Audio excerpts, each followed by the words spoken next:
If you take your seats, we can start on. If you take your seats, we can start on time and we finish on time. Okay?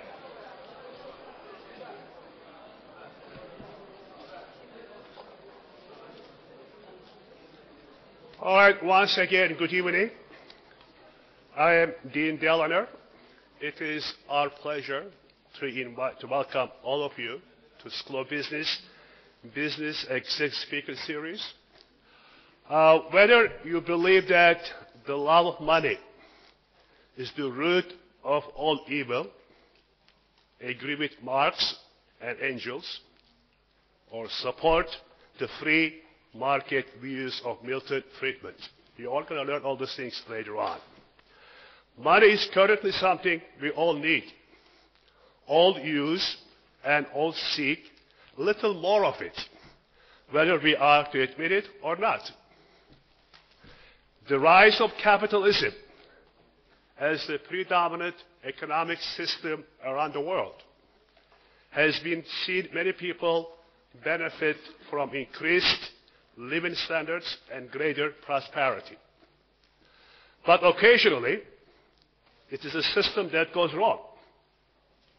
And when it goes wrong, it can be spectacular, like 4th of July celebration. Financial markets seem to possess a peculiar emotional element to them. They suffer from nerves, panic, and irrationality. And if too many people get swept up by these emotions, it can lead to a crisis. Here there are 10 biggest financial crises in the recent history. Start from the 10, and I will go to the last one and invite our speaker. The first one is, number 10, Japan's lost decade, 1990 to 2000. Maybe you wouldn't be just born. The collapse of the Japanese asset bubble in 1991 led to prolonged period of low growth that impacted all economy. Number 9, Pankers panic, the panic of 1907. So the Dow dropped almost 50% the previous year. Number 8, called Black Monday. I was in the classroom, just finished my PhD teaching. We closed the whole school. 1987. Billions of dollars were wiped out from the stock market across the globe. Number 7, ruble crisis, not too far from Moscow. 1998. Corruption and an ineffective economic reform policy, devaluation of the ruble, and political instability sent Russia into a massive financial crisis. Still coming up. Number 6, 5 tigers. It's called East Asian Financial Crisis, 1997. The so-called Asian economic miracle turned out to be a disaster. Number 5, which is the current issue, European sovereign debt crisis. Started 2009. When you read the Financial Times, watch CNN or Bloomberg, Portugal, Italy, Greece, Belgium, they're all the problems. And no one knows when it's going to end. Hopefully our expert speaker will help us to understand. Now, number 4, 1973 oil crisis. In the midst of the Yom Kippur war of Syria and Egypt against Israel, OPEC employed oil as a weapon with the Arab oil embargo against those who support Israel. New York Stock Exchange lost $97 billion in value in 6 weeks. And number 3, the Great Recession. 2008, the stock market collapsed because of Lehman Brothers. And we lost about $600 billion. And number 2, German hyperinflation. This was before our times. 1918 and 1924. In 1914, the exchange rate between the US dollar and the German mark was 1 to 4. By 1923, the rate had mushroomed to $1 to 1 trillion marks. No comparison. And the last one is number one, the Great Depression. The Great Depression was the longest and most severe depression in the global economy. This evening, we are very fortunate to have Dr. Temel Taşkın as our guest. He will be speaking on central banking after the Great Recession. Now, before I introduce Dr. Ismail Baydar, I have a question to all of you. What is the difference between recession and depression?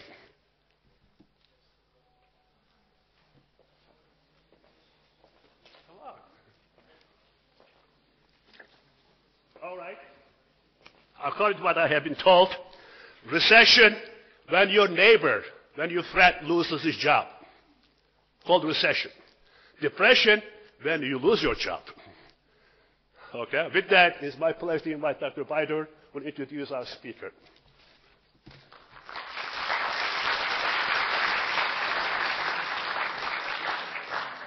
Thank you, Dr. Delaner, and good evening to everyone. We are very happy to have Dr. Temel Taşkın tonight here, and I'm going to briefly introduce him to you before I invite him to give his talk. Dr. Temel Taşkın is an economist at the Research and Monetary Department of the Central Bank of Turkey. Some of his key responsibilities include conducting analysis and research on monetary and macroprudential policies, preparation of inflation reports, and contribution to a number of recruitment processes. He served as a research fellow at the European University Institute and as an economic counselor at the OECD before joining the Central Bank of Turkey.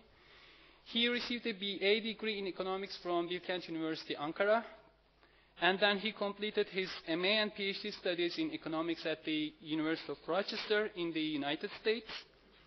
Dr. Temel Taşkın's research interests lie in the area of macro-monetary economics and currently focus on the interaction between monetary and macroprudential policies. He has published articles in academic journals including European Economic Review, Journal of Macroeconomics, and Journal of Money, Credit and Banking. He's married with a son and enjoys sports and traveling outside of work. And it's my now pleasure to invite Dr. Temel Taşkın to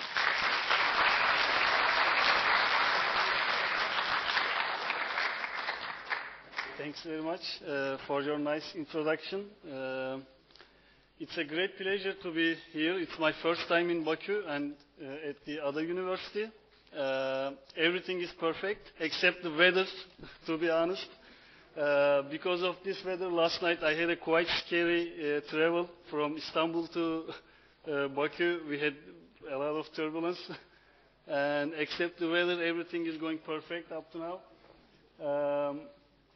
So my speech today is focusing on introduction of my profession, central banking, for those who are interested in economics and in particular central banking. First and most important slide of mine is this one. Please focus on it. It says the views expressed in this presentation are those of the author and do not necessarily reflect the official views of the Central Bank of Turkey. Okay? So this is the outline of my speech.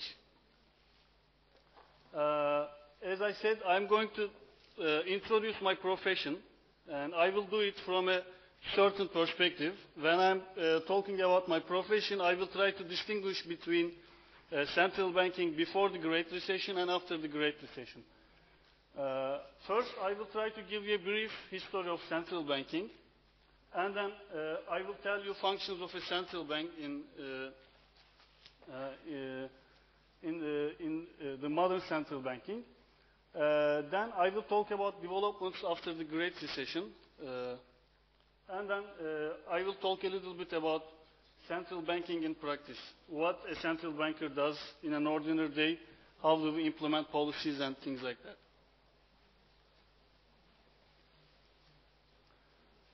So, what is a central bank, first of all? A central bank is not a commercial bank, but it's a government agency. It's an important part of economic policy of a nation. We can split the economic policy into three parts, broadly: fiscal, monetary, and structural policies. Fiscal policy is conducted by Minister of Finance, usually. The second part of economic policy is monetary policy, which is conducted by central bank. And third part of the economic policy is structural, more relatively structural policies, which is implemented by various ministries and institutions. A central bank stands at the very heart of the financial system of a nation. Central bank interacts with commercial banks, and they interact with real sector, I mean households and firms. And this is how central bank affects the real economy. Central bank doesn't interact with real sector directly, but interacts with banks, the part of financial system, and affects the real sector through commercial banks. Central banks are responsible for policies that affect a nation's supply of money and credit. Central bank is the only responsible body which can print money and circulate into the markets. Let me talk very briefly about the history of central banking. Central banking is a relatively young profession. Before the 20th century, there were only three central banks, which were Swedish Riksbank, Bank of England, Bank of France. After the 20th century, experiencing a lot of financial panics, United States also established a central bank, which is called Federal Reserve Banks. Most of the central banks started as private entities. They were seeking profit in the financial sector. They were also engaged in banking activities with other small banks. They were holding deposits of other banks, accumulating large reserves, and having extensive network with other banks. Because of this feature of central banks, they were able to serve as a lender of the last resort during financial panics. But this is a big mission, an important mission. Therefore, government took this responsibility later on. After government took on this responsibility, at the initial stages of central banking, main responsibilities were printing money and helping financing government debt. What are the key functions of a central bank? The most important word for a central banker is probably stability. We like stability and we try to avoid instability. This is a very brief and important statement for central banks. How do we implement stability? We do it in three different parts of an economy. First is price stability, which is the most important mandate of a central bank. Price stability can be divided into two parts: internal price stability, which is usually targeting a consumer price index, and external price stability, which is exchange rate. The second part of stability can be considered as macroeconomic stability, which is targeting economic growth and employment. By macroeconomic stability, we mean stabilizing the rate of economic growth over a long-run trend. Central banks cannot affect the long-run trend of the economic growth, but can stabilize the fluctuations and try to pick it to the long-term or potential trend of economic growth. The third one is financial stability. Central banks ensure a financial system functions properly. They want to make payment system work well and also mitigate financial panics. They mitigate financial panics by providing liquidity during financial crisis. At this point, I should remind you two major approaches to business cycle fluctuations. By business cycle fluctuations, I mean under macroeconomic stability, you see growth, smooth outing business cycle fluctuations.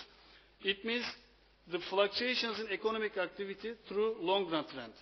Okay? To these fluctuations, there are two major approaches. First approach is real business cycle literature. They claim that these fluctuations are efficient. These are happening through natural, because of natural shocks, and it is always efficient to fluctuate around the long-run trend. Because they assume that there is no friction in the economy. It's a perfect economy, and all the fluctuations around long-run trend is efficient. But New Keynesian approach says these fluctuations originate from frictions in the economy. Therefore, government should intervene and try to stabilize these fluctuations. And central bank intervention is necessary because of this. We think that business cycle fluctuations happen because of frictions in the economy. Price stability is usually implemented through inflation targeting framework. Inflation targeting can be done explicitly or implicitly. Implicit inflation targeting means you target an inflation rate, but you don't explicitly announce your target. You don't say it is 2% or 3%. This is called implicit inflation targeting. If you set a point target explicitly and announce it to the public, then this is called explicit inflation targeting. This chart shows the inflation target of Bank of England. And you see that inflation is fluctuating around it. When it is above, the central bank increases interest rates to reduce the inflation rate. And if it is below, reduces interest rate to pick it up. And again, the second part is output stability. If you take a snapshot of economic activity of a nation, you will usually see the same picture. It can be consumption, investment, national income, labor hours, whatever. You will always see fluctuations around the long-run trend. And this is the GDP growth rate in the GDP level in the United States, and you can see that it is fluctuating around the long-run trend. And central bank wants to stabilize it at the long-run trend. If it is below, central bank wants to stimulate the economy to pick the economic activity to its long-run trend. If it is above long-run trend, it means there is overheating, which can put inflationary pressure. Then central bank wants to increase interest rates to decrease the economic activity. Another part of macroeconomic stability, as I said, employment. And this is usually considered at the rate of unemployment. The blue line shows the natural rate of unemployment in the United States. And red line is the actual unemployment rate. You see the same picture as you saw in GDP. It is fluctuating around natural rate of unemployment rate. Again, central bank wants to decrease unemployment if it is above natural rate. First of all, this natural rate means the level of inflation, the level of unemployment which you cannot really prevent.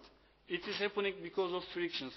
For instance, you lose your job and you search for a new job for a couple of weeks. During those weeks, you have to be unemployed. It's a natural time period that you have to spend before finding a new job. So this is a natural time period before you find a new job. Therefore, some part of unemployment is natural. This blue line represents that one. And central bank usually wants to bring the actual unemployment rate to this natural rate. So, up to now I talked about price stability and macroeconomic stability. But how is it quantified? How do we implement policy to stabilize them around the long run trend?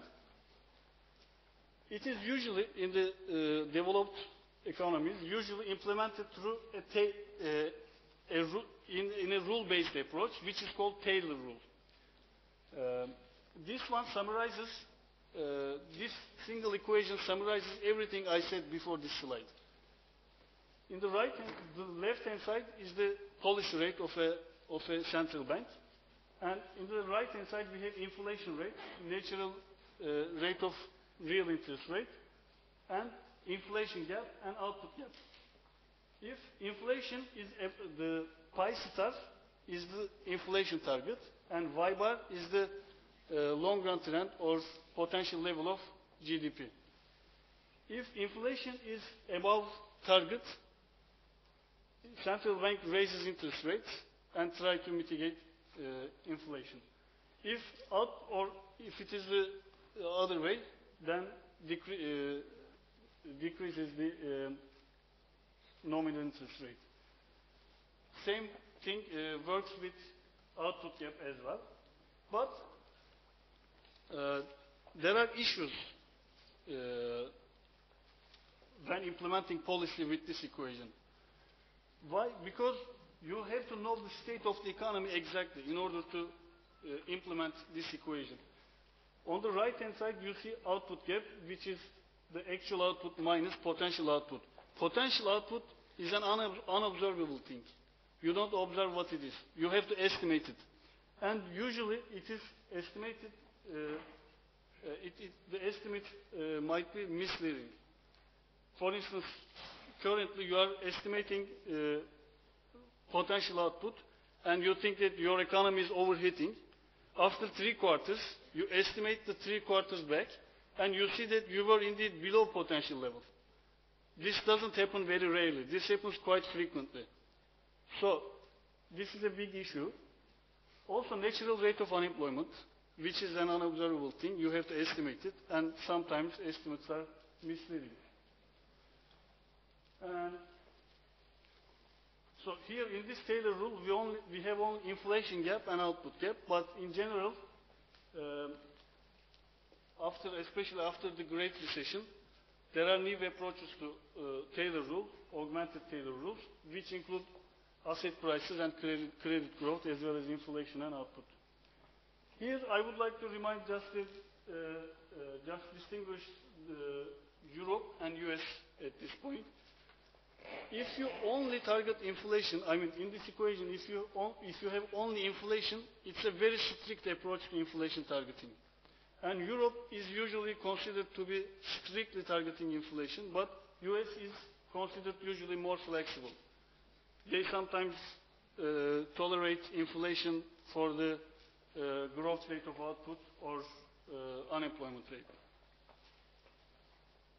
Is it really used by central banks? This graph shows the actual policy rate of Federal Reserve Bank, and the blue line shows the actual policy rate, and red line shows the estimated interest rate implied by Taylor rule. As you see, until the last financial crisis, it mimics actual interest rate quite well. But at the crisis, since there's a lower bound, there's a constraint at 0 level, you cannot reduce nominal interest rate below 0. The actual rate is constrained at 0, but Taylor rule suggests negative nominal interest rate, which is not possible to implement. So Taylor rule is really used, is really implemented in central banks, especially before the last financial crisis. The last vision of a modern central bank is financial stability. There are 2 approaches to financial stability. First one is mopping up after the crash. You don't do anything before a financial crisis happens, but clear the things after it happens. This is the first approach, and this supporting banks after the financial crisis happens is usually called serving as a lender of the last resort. Second approach is leaning against the wind. So it suggests take actions before a crisis happens. So in order to lean against the wind, you have to monitor financial stability indicators closely before financial panic happens. In this respect, central banks, after the financial crisis, central banks started to monitor leverage ratios, household debt, credit growth, and international capital flows closely, and trying to assess systemic risk in financial sector, implementing stress tests to see the strength of financial intermediaries, and apply macroprudential policies to prevent financial crisis. But before the last crisis, this approach was really, it was never used almost.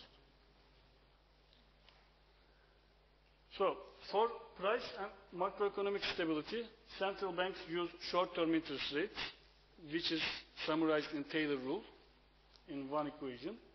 And for financial stability, when there is a financial panic, they lend to commercial banks as the lender of the last resort. So now I'm going to talk about some key stylized facts from the Great Recession, and then I will briefly talk about some lessons that we learned from the last crisis, and then I will try to summarize some of the policies implemented by developed countries and emerging countries.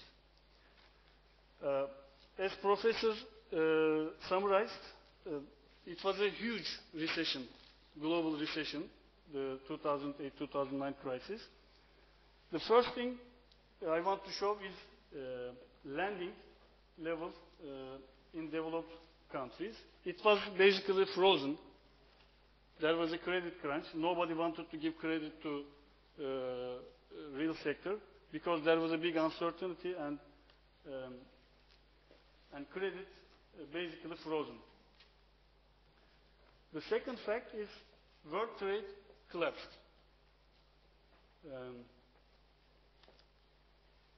And it was the rate of decline was quite large, almost 15%. This map shows the growth rates, global growth rates. The green countries represent the positively growing ones, and the red ones represent contracting ones. Most of the developed world, as you see, contracted during the Great Recession. And unemployment rates peaked in 2009 and stayed there for a long time, and most of them still above the level before the crisis. And many more others, we can count many other stylized facts like stock market crash, CDS and corporate spreads peaked up, and some other financial indicators also collapsed. I would like to talk about some of the important lessons that we learned from the last crisis. First thing, which is indeed an old lesson, but the crisis reminded us once again, financial sector amplifies contractions in real economic activity. Let's say there is a financial shock in the financial system of a nation. It is going to decrease lending levels in the financial sector, lending from banks to real sector. Therefore, it is going to affect consumption and investment. Most of the investment, especially, is financed with credit.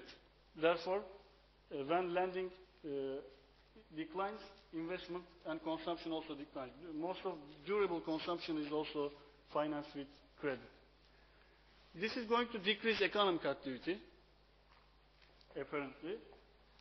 And a decline in economic activity is usually followed by a decline in asset prices.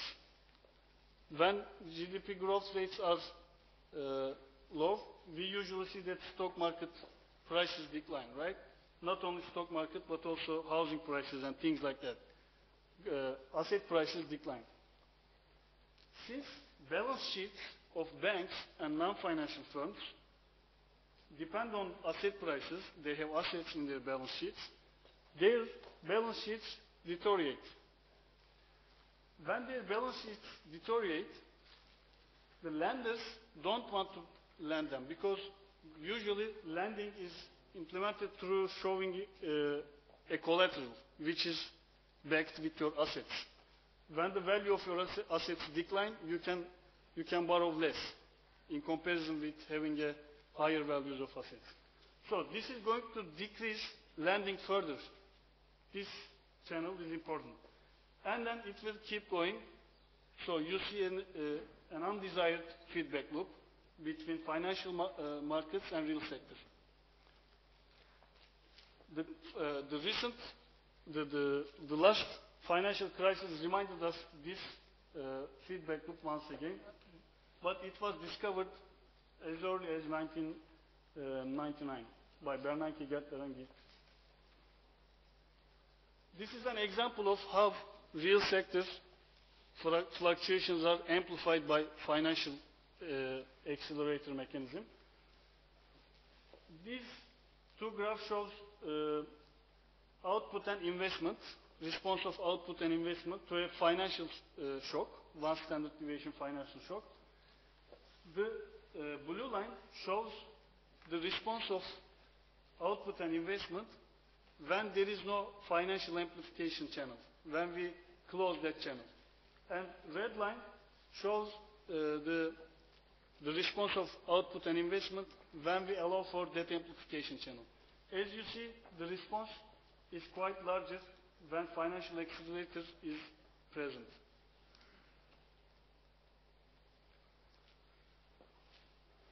So as Reinhardt and Reinhardt 2010 showed, collapse of financial sector has long-term effects. It doesn't happen for your GDP growth declines not only for 1 year.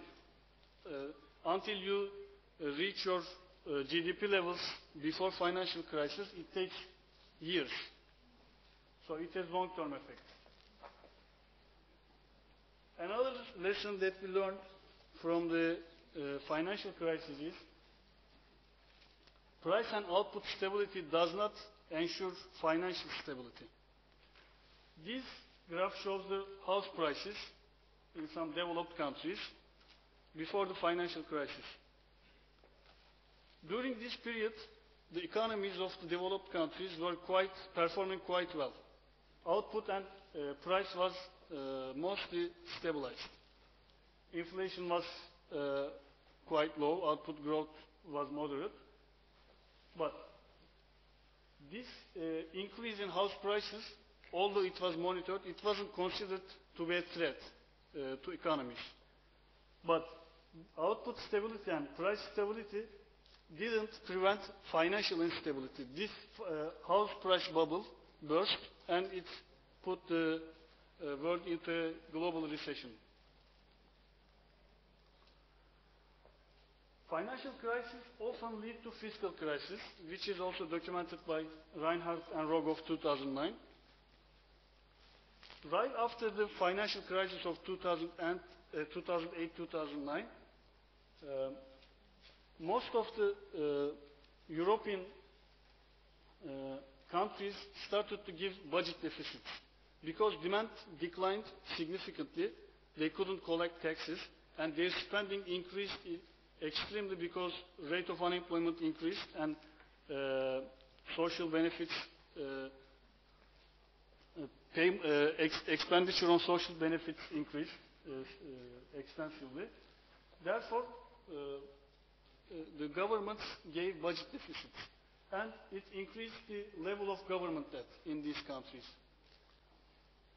When government debt increased, the risk premium on government bonds for these countries increased significantly as well. And it happened to be a fiscal crisis in Europe after a few years, after the financial crisis. So the two broad lessons from the financial crisis we can derive are: financial stability should be monitored closely, even if output and price stability is ensured. We should still follow financial indicators. And macroeconomic models used by central banks should incorporate financial sectors more seriously to assess the economic conditions better. So what are the policy challenges during the financial crisis, during and after? First of all, the challenges faced by developed and developing countries are different. The main challenge faced by developed countries is zero-level bond on nominal interest rate. If you remember, I showed a graph that illustrated the policy rate in the US. It hit zero-level bond. And I will show you another graph for other developed countries as well. After zero-level bond hit, developed countries implemented some unconventional policies. And these unconventional policies put another challenge for developing countries through international capital flows.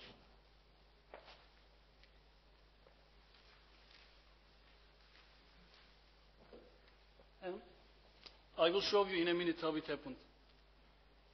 So this graph shows the policy rates in developed countries. As you see, in 2008, after the financial panic, developed country central banks reduced interest rate to almost zero, near zero.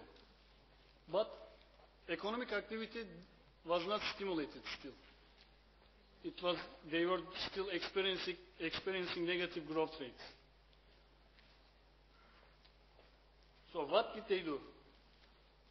Right after hitting the zero-level bond, they started to implement balance sheet policies. So since they were unable to play with interest rate anymore, they started to play with liquidity in the market by purchasing assets from the market directly.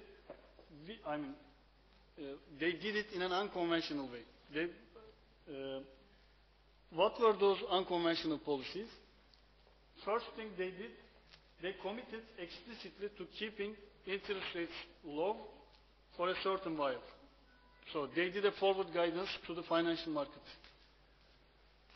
And then they provided broad liquidity to financial institutions. They used to provide liquidity before as well, but this time they gave it to a wider set of institutions and in a broader set of liquidity types, which is longer maturities. They purchased long-term treasury securities to affect long-term interest rate. If you remember, first in the Taylor rule, the interest rate was representing short-term interest rates. In conventional central banking, central banks play with short-term interest rates and let short-term interest rates to affect long-term interest rates endogenously. They don't do it explicitly. But since they were not declining, central banks intervened explicitly and tried to reduce long-term interest rates. They also intervened directly into impaired credit markets. They tried to encourage credit loans to consumers and small business. So this chart summarizes which developed central bank used which unconventional policy to what extent. There is a divergence between central banks, but there is one common thing that we can observe. They somehow use some of those policies. All of their balance sheets are inflated.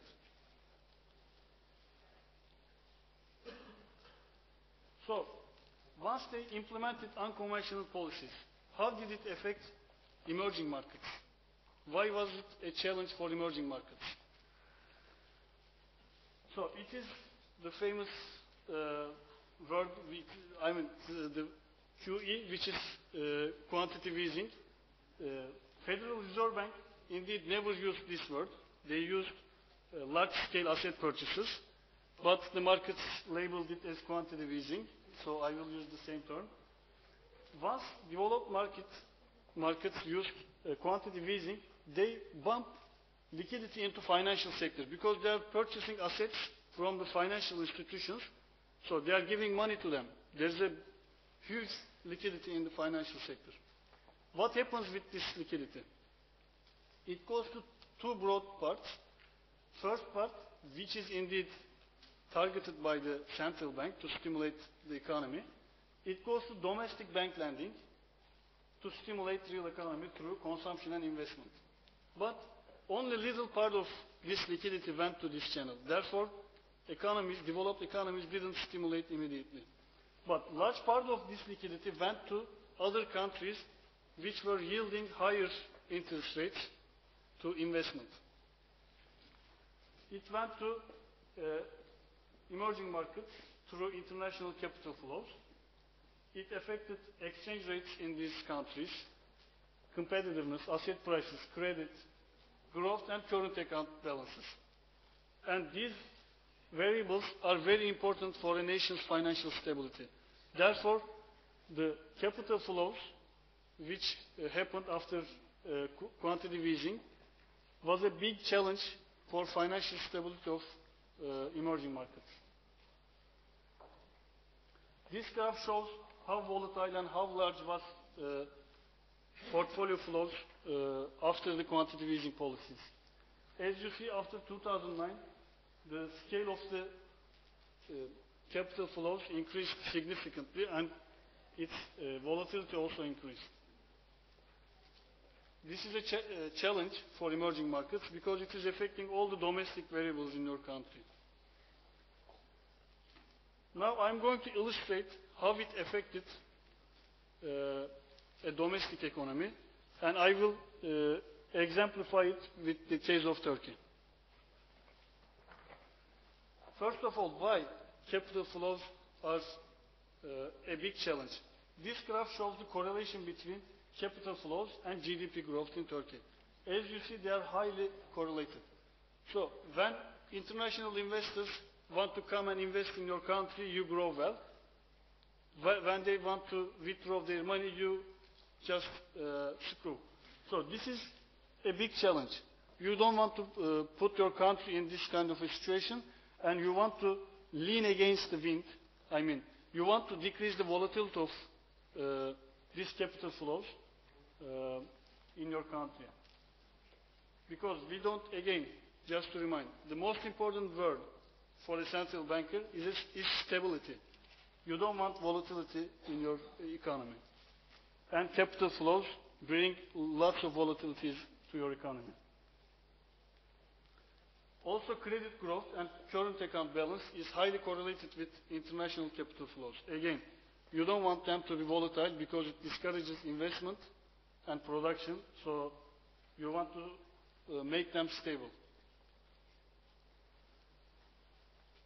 So what was done to prevent instability created by international capital flows?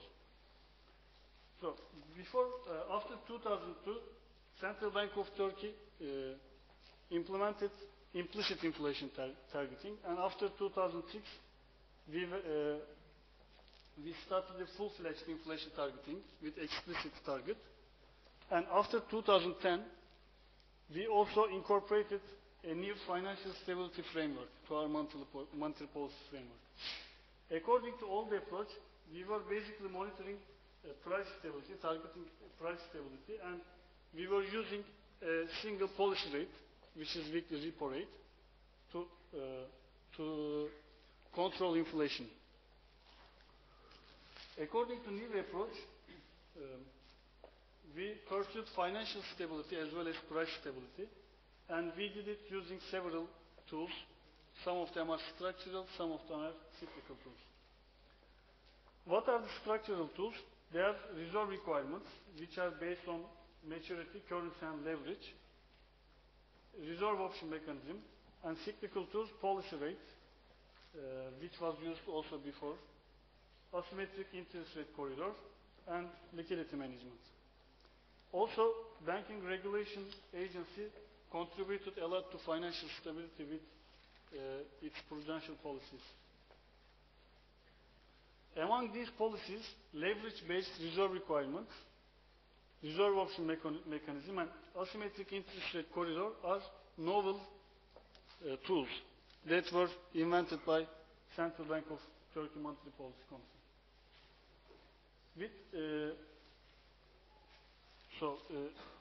Among reserve requirement policies, we put lower reserve requirement for higher maturity liabilities, because higher maturity liabilities are less risky, so you put less reserve requirement on that. We distinguish between FX and domestic currency reserve requirement, and we distinguish according to leverage as well. Reserve option mechanism is an option for banks to fulfill domestic currency reserve requirement with foreign exchange, and this helps mitigating capital flows, but I'm not going to go into details of the mechanism. And asymmetric interest rate corridor also lowers the volatility in capital flows and exchange rate. So this chart summarizes the new policy framework which was adopted after the crisis. What instruments were used? Reserve requirements and macroprudential tools are used as credit policy. Weekly repo is used as interest rate policy. Interest rate corridor and funding strategy is used as liquidity policy. And they were targeting price stability and financial stability through affecting expectations, credit growth, and exchange rate. This graph shows how reserve requirements are used globally. It's been used widely and frequently in recent era after financial crisis, especially by emerging countries, and Turkey is one of the countries which use intensely.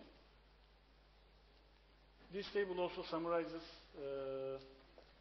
the countries which use reserve requirements as a counter-cyclical policy. And this one shows the rate of counter-cyclicality in reserve requirements. Again, Turkey is one of the intensely using countries. Were they effective? This is an important question. First of all, as I said before, if capital flows come to a country through banks usually. Therefore, it is affecting credit growth. After the quantitative easing policies, credit growth reached to unsustainable levels, almost around 45% of credit growth. This is an unsustainable level. If it is growing that fast, you know that it will burst at some point. So you want to stabilize and reduce the rate of growth. After we started implementing macroprudential policies, we were able to reduce the credit growth significantly, as you see. We also decreased the current account deficit, as you see, after implementing the policies. And this graph shows exchange rate volatility. Because we use macroprudential policies intensely, we were able to keep the volatility in exchange rate quite low in comparison with peer countries which give current account deficit like us. Here I put some selected studies which quantitatively assess the effect of monetary and macroprudential policies of Central Bank of Turkey. But let me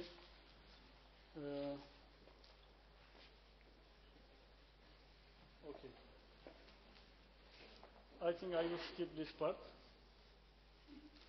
for the sake of keeping time. We conducted lots of research to assess the effectiveness of policies, and we found quite positive results.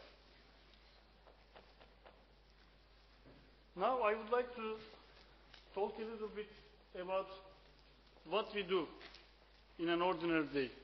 What is central banking in practice?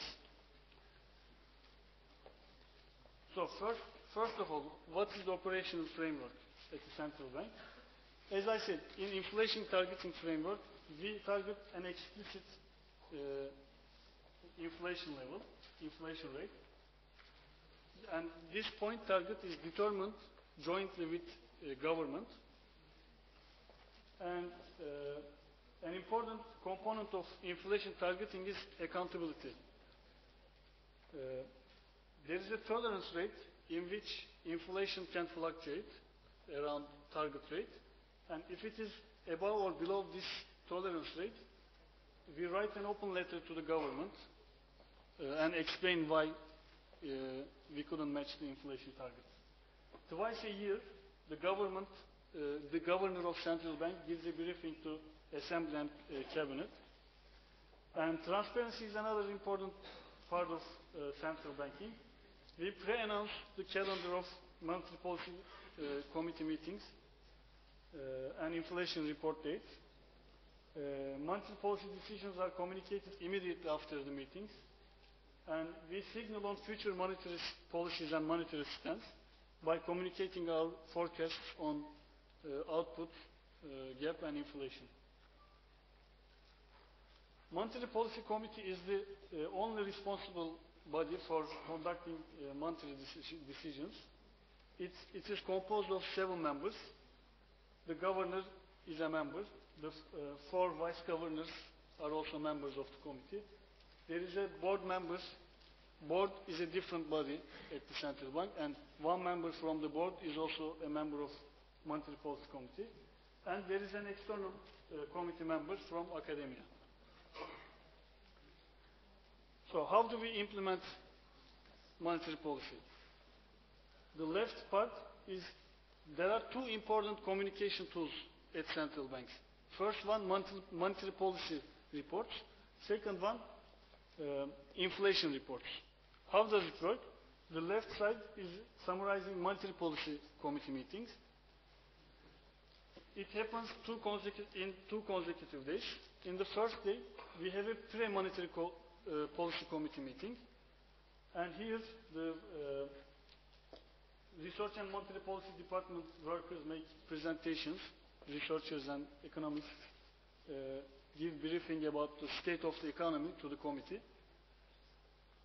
To this meeting, both monetary policy committee members attend and also other directorates attend. In the second day, the real monetary policy committee meeting happens. In the first meeting, in the morning, executive directors make presentations to the committee, and a representative from Treasury attends and presents his opinions. In the second part of the meeting, which is afternoon, only 7 monetary policy committee members attend and participate and decide on monetary policy. The decision is immediately announced after the meeting, and meeting report, a summary of the meeting report, is announced in 5 business days. And inflation report is the second important communication tool at central banks. In the inflation reports, we usually give medium-term perspective to policy decisions. We evaluate the previous decisions. Also, we make a quarterly review. We present our forecasts about the state of the economy in the future. And it is issued by Research and Monetary Policy Department.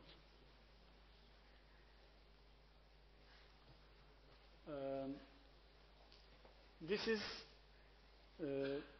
how we conduct the policy within a month, especially the inflation report month. Let me very briefly summarize. especially the group that I am responsible for. In the beginning of the month, after the new data is released, we have an internal meeting as the forecast group. We discuss the conjuncture issues within the group, and then we take the forecast. We have a model that we obtain forecasts on inflation and output.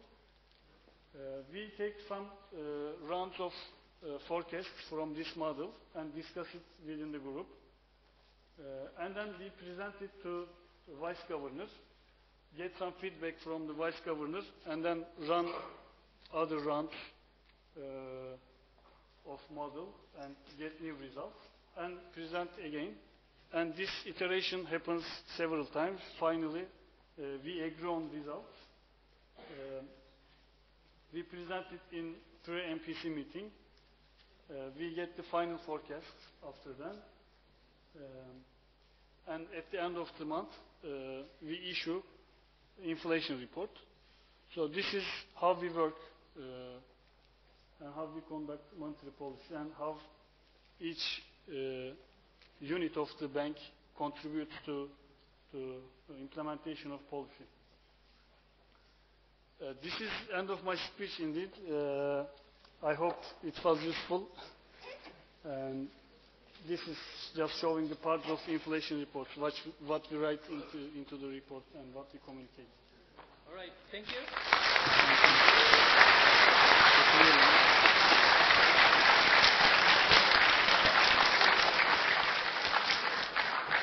So we still have time, and we are going to have a question and answer session, very brief. And if you have any questions, please raise your hand and please speak up so that we can hear that. Does anyone have any question? Yes, please. Dr. Dillon. Please. I'll ask a question here. Let me start and our student will follow. How much autonomy the central bank in Turkey have? That's the first question. Number two, autonomy. Based on the information which I have, or I have been informed, Turkey is going to face huge currency shortages in the future. If it is true, where do you see Turkish financial markets next year, year after, maybe 2 years from today? And then, go ahead, please. Conditional part. Yeah. Yeah, yes, please. Thanks for the questions. First one, we are independent in the implementation of policy, completely independent. But as I said, target is set jointly with the government. So tools, using whatever tool, we are independent, but in terms of determining the target, we are not independent. We are dependent on the government. And this is the general case in other central banks as well. And shortage of currency, we are not going to have any shortage. Indeed, as I said, we have the tools to fight with the lack of, as we fight it with the excessive inflows, we also have tools to fight against excessive outflows. Especially, I didn't talk in detail, but especially reserve auction mechanism, which is invented by our monetary policy committee, is a quite strong tool, which is effective mitigating capital outflows. And it is a market-friendly tool. It is not an intervention. It's not a capital control measure. It's a market-friendly tool, which gives an option to banks to behave in a way which will mitigate fluctuations in capital flows. Right, thank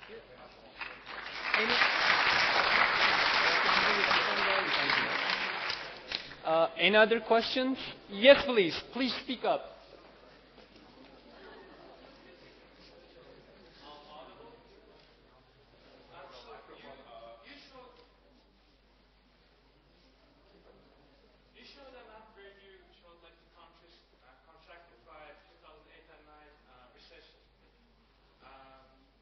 obviously Azerbaijan was an outstanding, but there were some countries which were not contracted.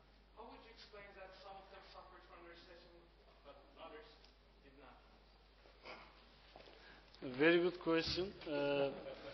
I think you should answer why Azerbaijan didn't suffer, first of all. I mean, it's about financial networks and trade networks, I think, in my opinion. Not all the countries are integrated so much with the financial, the global financial markets. So there are two basic channels, the capital flow channel and trade channel. Capital flow channel is usually implemented with, through banks, which means if you have strong network connections with the rest of the world in terms of bank connections, your financial system would be affected adversely from the recession. And the other channel is trade channel. If your real sector is integrated intensely with the rest of the world, you will be affected. So it depends on how strongly you are integrated with the rest of the world, with trade channel and financial channel. And that's why we see some heterogeneity among the countries, I think.